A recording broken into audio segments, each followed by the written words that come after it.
Assalamualaikum warahmatullahi wabarakatuh. Selamat pagi, salam sejahtera untuk kita semua, para subscriber SPTV dimanapun Anda berada. Baik, pada kesempatan kali ini kita berjumpa lagi dengan saya Advokat Anwar Yogi Susanto dari Kantor Hukum ASP Law Firm. Semoga pada kesempatan hari ini rekan-rekan semua dalam kondisi yang sehat dan dapat beraktivitas bagaimana mestinya. Baik, pada kesempatan kali ini saya akan coba sedikit menceritakan mengenai kasus-kasus yang sekarang ini sedang viral.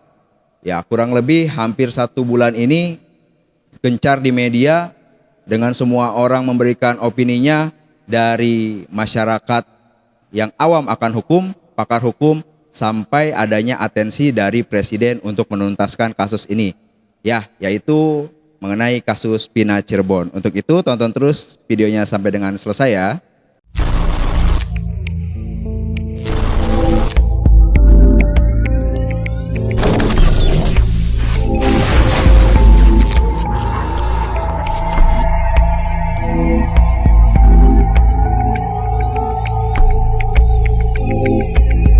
Ada berbagai macam kejanggalan-kejanggalan atau ragam kejanggalan yang terjadi dalam kasus Pina Cirebon, khususnya dalam menentukan atau mengejar para DPO, yang dimana satu DPO sudah tertangkap, yaitu dengan nama Peggy Setiawan alias Peron.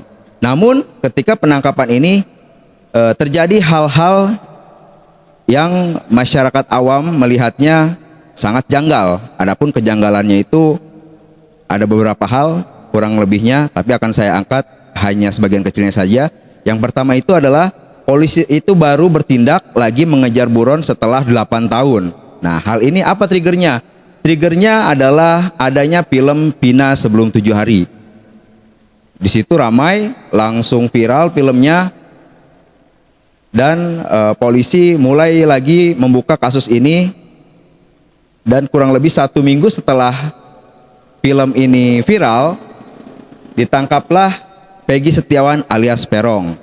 Namun ada hal menarik dalam penangkapannya. Ternyata di 8 tahun yang lalu, ketika setelah kejadian terbunuhnya Pina Cirebon, ternyata rumah Peggy Setiawan atau alias Peron itu sudah pernah didatangi oleh kepolisian.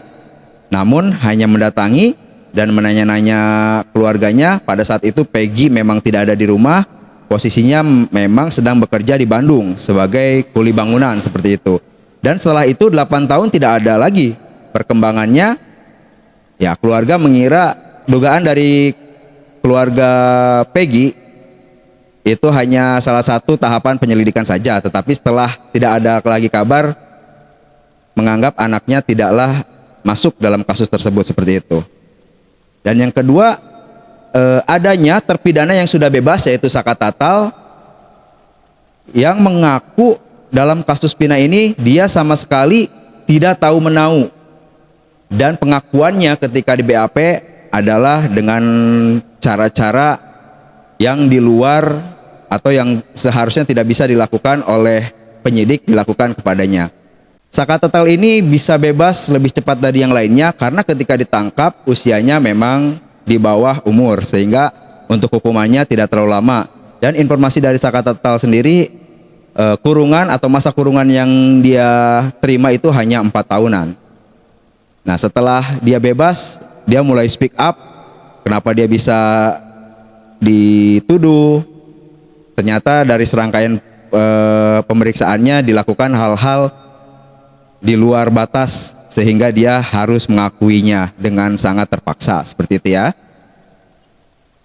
Nah, yang ketiga, polisi ini menangkap Peggy Setiawan itu pada hari Selasa tanggal 21 Mei 2024 di Bandung. Kondisinya di Bandung ketika dia sedang kerja. Dan pada saat ditangkap di konferensi pers, teman-teman tahu sendiri, dia sangat menyangkal dan bersumpah tidak kenal dengan korban maupun para terpidana lainnya.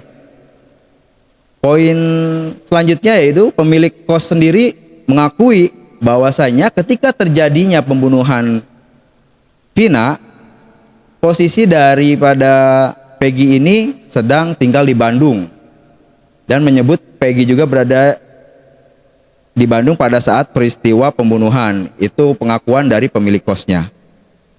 Dan yang terakhir yang sangat ramai diperbincangkan oleh pakar hukum adalah Polda Jawa Barat merevisi DPO atau buron dari 3 orang menjadi 1 orang. Ini sangat menarik karena DPO 3 orang ini setelah masuk ke dalam putusan pengadilan yang dimana putusan itu telah mempidana 8 orang yang diduga, bukan diduga lagi karena sudah diputuskan, yang sudah pasti melakukan pembunuhan Vina Cirebon ini. Nah, kemudian timbul beberapa pernyataan dari masyarakat, benar atau tidak orang-orang yang telah menjadi terpidana tersebut melakukan pembunuhan kepada 2 orang korban itu. Yang akan kita angkat lebih jauh adalah bagaimana kalau ternyata 8 terpidana itu benar-benar tidak melakukan tindak pidana atau adanya sesuatu yang dilakukan oleh pihak penegak hukum, adanya kesalahan, adanya tahapan yang tidak dilalui sehingga terjadinya salah tangkap. Nah, baik, ketika terjadi salah tangkap dan terbukti bahwa yang ditangkap itu benar-benar tidak melakukan kesalahan, tentunya negara wajib memberikan kepada para yang tadinya terpidana menjadi bebas tersebut, diberinya ganti rugi. Hal ini telah dijelaskan dalam KUHP pasal 1 ayat 23 mengenai ganti rugi yang merupakan hak seorang untuk mendapat pemenuhan atas tuntutannya yang berupa imbalan sejumlah uang karena ditangkap, ditahan, ataupun diadili tanpa alasan yang berdasarkan undang-undang. Artinya ada tahapan yang tidak dilalui sehingga terjadinya salah penetapan pelaku. Sehingga ketika seseorang ditangkap, ditahan, dikurung di lapas atau di rutan, itu kan ada hak-haknya yang hilang. Di antaranya hak material dan hak imaterial. Hak material itu apa? Hak material itu tentunya semua hak atau kondisi yang bisa kita perhitungkan melalui angka-angka atau bisa diganti rugi dengan uang. Yang pertama mungkin yang tadinya dia kerja jadi tidak bekerja, yang harusnya dia memiliki bisnis, ketika dia ditangkap dia tidak bisa melakukan bisnis dan harusnya dia mendapatkan keuntungan atau mendapatkan uang dari bisnis tersebut tidak didapatkan. Nah, itu merupakan kerugian material. Kemudian kerugian imaterial yang seperti apa? Kerugian imaterial itu adalah kerugian yang tidak bisa diperhitungkan dengan uang.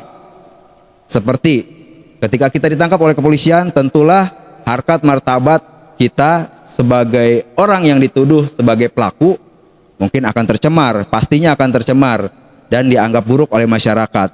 Bukan hanya kita sebagai pelaku, tetapi keluarga, anak, dan saudara-saudara itu pastinya akan menerima hal yang sama. Nah, hal tersebut oleh negara harus dipulihkan. Selain ganti rugi tersebut, harus ada pemulihan nama baik apabila nantinya di kasus ini ternyata ada seseorang ataupun sekelompok orang yang memang dinyatakan salah tangkap. Seperti itu teman-teman penjelasannya. Semoga bisa menjadi pencerahan untuk saya dan tentunya untuk teman-teman semua. Terima kasih atas segala perhatiannya. Jangan lupa klik tombol subscribe pada channel ini agar setiap ada hal-hal video terbaru teman-teman bisa terupdate dan bisa menonton sampai dengan selesai dan menambah ilmu semoga. Terima kasih atas segala perhatiannya. Assalamualaikum warahmatullahi wabarakatuh.